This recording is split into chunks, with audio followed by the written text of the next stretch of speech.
Ya kayak milih jodoh deh pokoknya. Harus tahu bibit bebet bobotnya dan jangan sampai kalian salah pilih.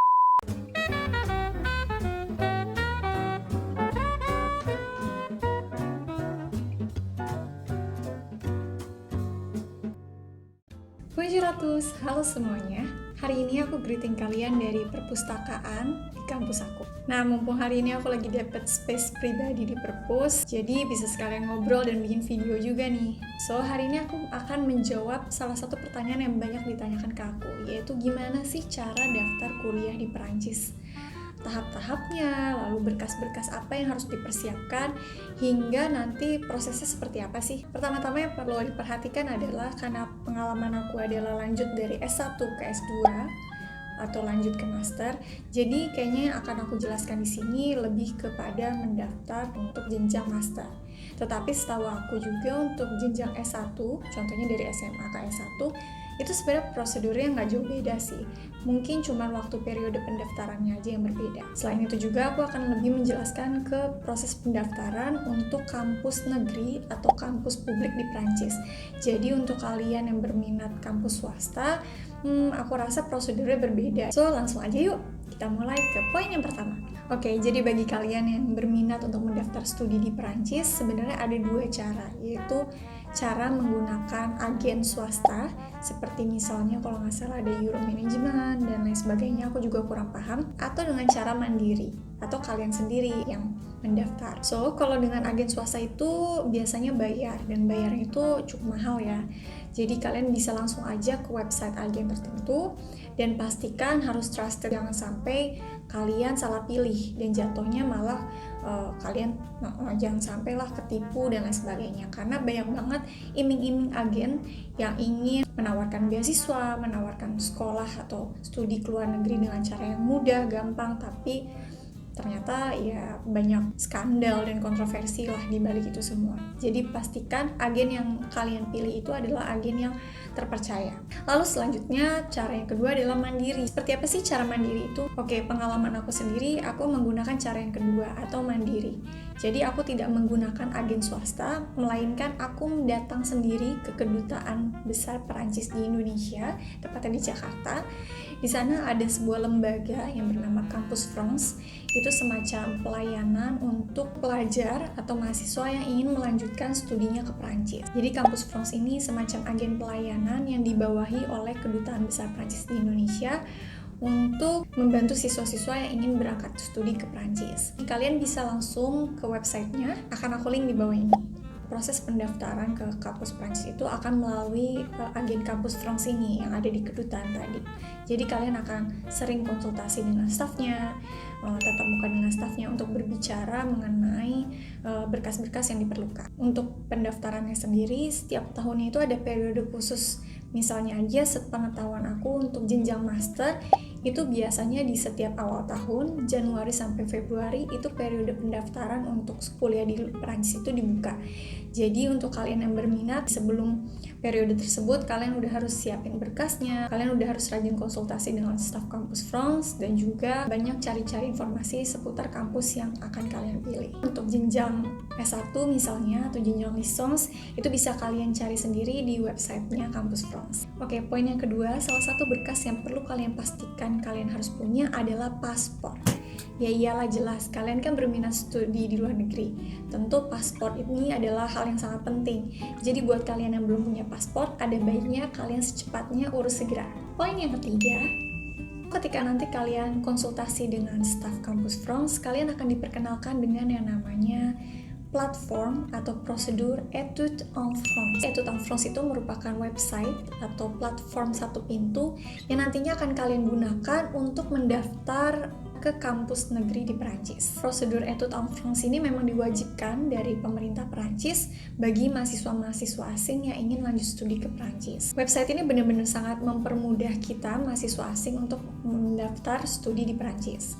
Karena di website ini kita akan nantinya mengisi formulir data diri, lalu mengupload berkas-berkas, lalu memilih jurusan yang ingin dipilih, dan juga menunggu pengumuman, ya benar-benar hanya ada di website ini.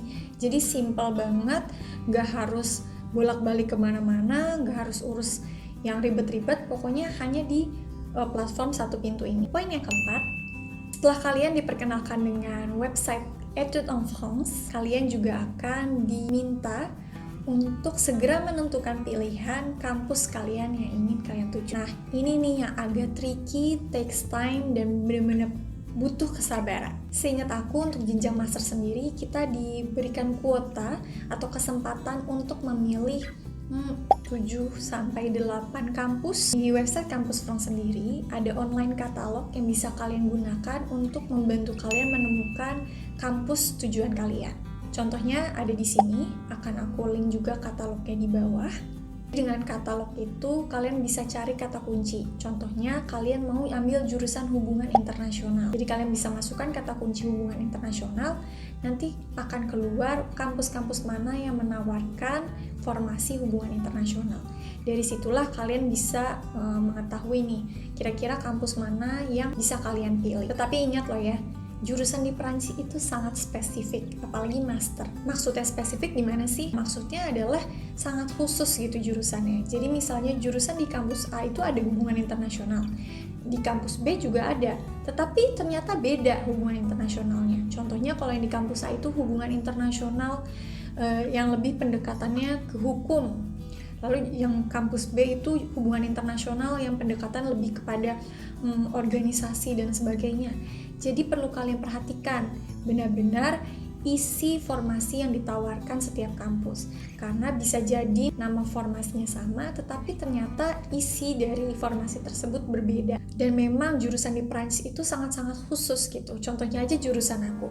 Jurusan aku merupakan Projet Culturel International, yang dimana dalam bahasa Indonesianya itu semacam manajemen project kebudayaan-kebudayaan internasional. Spesifik banget kan, susah untuk menemukan jurusan seperti ini di Indonesia. Jadi kalian harus benar-benar tahu dulu nih keinginan kalian itu belajar apa sih, dan pastikan setiap formasi yang kalian pilih itu sesuai dengan keinginan kalian. Oke, selanjutnya juga jangan bergantung hanya pada katalog online tadi, karena memang itu fungsinya lebih kepada untuk membantu kita mencari kampus mana yang menawarkan jurusan yang kita inginkan. Selanjutnya, untuk informasi detail mengenai jurusan tersebut, seperti mata kuliah yang ditawarkan, persyaratan pendaftaran, lalu aktivitas-aktivitas apa yang ditawarkan kepada mahasiswa di jurusan tersebut, itu kalian harus cari ke website kampusnya masing-masing. Jadi nanti dari katalog tersebut biasanya akan ada penjelasan mengenai website kampus, lokasi kampus yang bisa kalian search lebih dalam lagi. Di website setiap kampus itu amat sangat detail dan jelas. Kalau kalian masih merasa ragu dan butuh bertanya, jangan ragu untuk mengirimkan email ke kampus tersebut. Biasanya di website kampus itu dicantumkan penanggung jawab jurusan yang bisa kalian kontak. Cukup kalian kirimkan email, tapi dengan format yang sesuai ya. Pertama harus ada judul email, lalu kata sapa, bonjour, atau misalnya kalau kalian mau pakai bahasa Inggris juga bisa. Dan kalian juga harus memperkenalkan diri kalian, saya adalah mahasiswa Indonesia yang berencana untuk lanjut studi dan memilih jurusan ini, dan saya ingin menanyakan seputar ABC. Persyaratan ini apakah bisa saya daftar, atau misalnya pokoknya apapun yang mau kalian tanyakan itu bisa kalian email. Lalu jangan lupa memberikan penutup, karena ini etika dasar mengirim email, tapi banyak yang masih suka skip nih. Oke, karena yang namanya menentukan pilihan 8 kampus tujuan itu amat sangat challenging banget dan amat sangat bikin mumet, karena akan ada banyak informasi yang perlu kita saring, perlu kita seleksi. Aku akan memberikan tips untuk mempermudah kalian menentukan 8 pilihan final kampus yang akan kalian tuju. Saran dari aku, buat tabel Excel. Pertama-tama nama kampus, kota kampus, alamat website kampus, lalu juga mata kuliah yang ditawarkan, lalu juga persyaratannya apa saja, dan tabel selanjutnya itu poin positif dan poin negatif, dan selebihnya terserah kalian. Lalu kalian masukkan satu-satu informasi yang didapat dari setiap website kampus. Contohnya nomor 1 itu Université Paris-Saclay. Jurusannya ini, judulnya, mata kuliah yang ditawarkan ini, dan lain sebagainya. Lalu poin positifnya misalnya, ada kesempatan untuk alternance atau belajar sambil kerja di kantor. Lalu juga misalnya poin positifnya itu, hanya butuh level bahasa Prancis B1, jadi nggak harus B2. misalnya seperti itu. Lalu poin negatifnya misalnya kotanya nggak sesuai nih dengan preferensi aku lebih memilih kota yang berada di luar Paris misalnya. Apapun itu deh, pokoknya kalian seleksi, kalian masukkan data itu ke tabel Excel buatan kalian sendiri. Jadi nanti setelah semua data terkumpul, kalian bisa dengan mudah gitu mengeliminasi kampus-kampus mana yang kira-kira kurang ideal untuk kalian pilih. Dan tips terakhir untuk memilih kampus sendiri adalah harus sabar. Ya, ini akan memakan banyak waktu dan amat sangat melelahkan sih sebenarnya. Nggak gampang cari jurusan dan kampus di luar negeri. Kita harus teliti dan mau mencari tahu. Ya kayak milih jodoh deh pokoknya. Harus tahu bibit bebek bobotnya dan jangan sampai kalian salah pilih. Poin yang kelima adalah mempersiapkan CV atau CV. Ya, ini penting banget karena kalian nantinya diminta untuk mengupload CV kalian ke platform yaitu Tom From Study. Hampir sama dengan CV tadi, yaitu adalah motivation letter. Ya, ini juga penting banget karena disinilah kunci penilaian kampus melihat niat dan tekad kalian untuk mendaftar di jurusan yang dituju. Pembuatan motivation letter ini juga akan nanti dipandu dengan kampus ROS, jadi kalian tenang aja. Untuk motivation letter sendiri nanti kalian kalau tidak salah akan menyiapkan 8-9 motivation letter. Jangan kaget dulu, ya emang kedengarannya banyak banget motivation letter yang harus dibuat, tapi sebenarnya enggak kok. Jadi yang pertama itu ada satu motivation letter general. Jadi motivation letter ini kalian buat untuk kalian tujukan ke semua kampus yang kalian tuju. Jadi tidak ada tulisan ditujukan kepada siapa. Jadi lebih kepada motivation general aja yang kira-kira bisa dibaca oleh semua kampus yang dituju. Dan 7-8 motivation letter lainnya itu merupakan motivation letter yang spesifik yang memang ditujukan kepada masing-masing dari universitas dan jurusan yang dituju. Nah, ini nih yang perlu kalian perhatikan juga mengenai motivation letter yang general. Mungkin akan ada yang bertanya, berarti nggak bisa dong Kak kalau milih jurusannya itu beda-beda. Contohnya aku pertama pengen ambil jurusan HI, lalu yang kedua aku pengen ambil jurusan hukum, lalu yang ketiga aku pengen ambil jurusan farmasi misalnya. Berarti nggak bisa dong Kak pilih jurusan yang berbeda-beda. Sebenarnya jawabannya adalah ya bisa aja, tetapi ya itu tadi, bagaimana kalian membuat satu motivation general ini terlihat merangkum semua keinginan kalian. Dan kalau misalnya kalian memilih jurusan yang tadi, yang lintas jurusan yang berbeda-beda tadi, akan sulit di bagian ininya nih.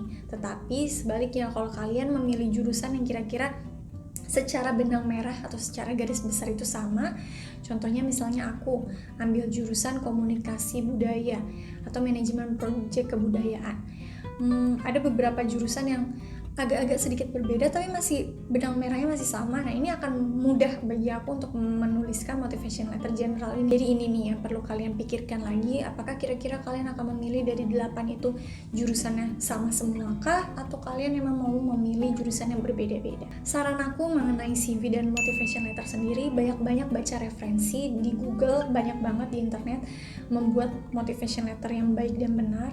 Tetapi yang perlu diingat, jangan kopas banget, dalam artian be authentic gitu, be original.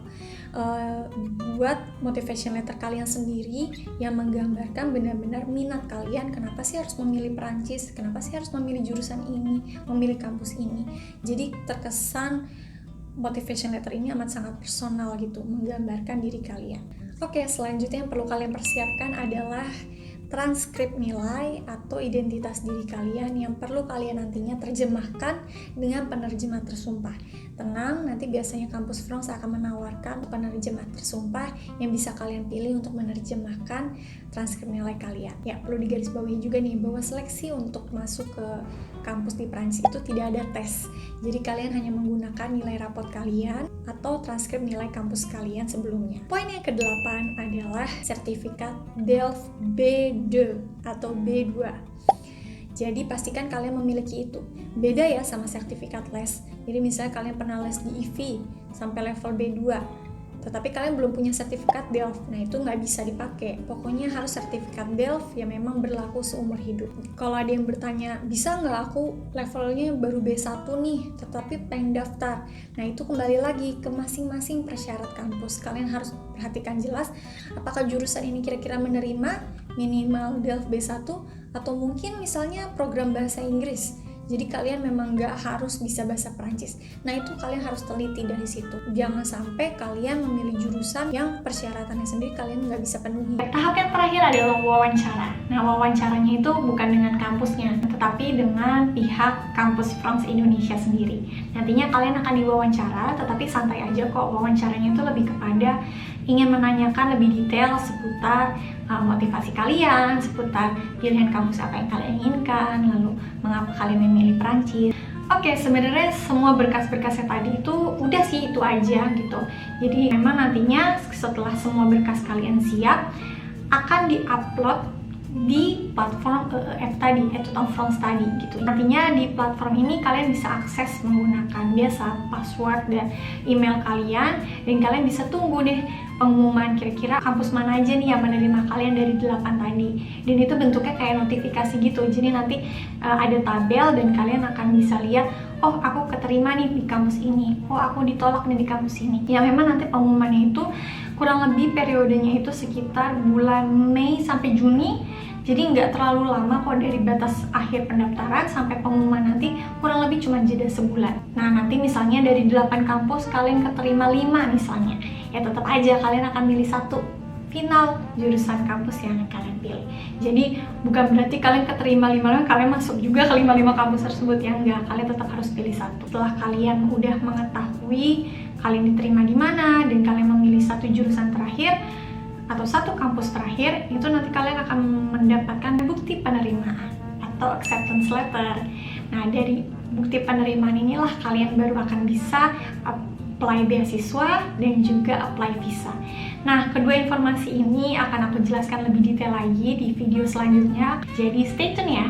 Oke, cukup sekian informasi yang aku berikan seputar cara mendaftar kuliah di Prancis. Jangan khawatir karena Kampus France tentu akan membantu kalian dari pendaftaran kampus, persiapan, hingga nantinya pembuatan visa itu pasti akan melalui Kampus France. Dan tenang, ini gratis. Lalu juga, gak capek-capeknya untuk aku ingetin kalian, jangan malas mencari informasi. Jangan gampang nyerah karena memang ya namanya daftar kuliah di luar negeri itu takes time dan banyak effort. Jadi jangan sampai kalian nggak nemu informasi ini, bingung, udah gitu kalian pergi gitu aja. Enggak, justru kalian harus semangat terus sampai kalian berhasil. Cukup sekian video kali ini, semoga bermanfaat. Jangan lupa like, comment, share, dan subscribe. Au revoir.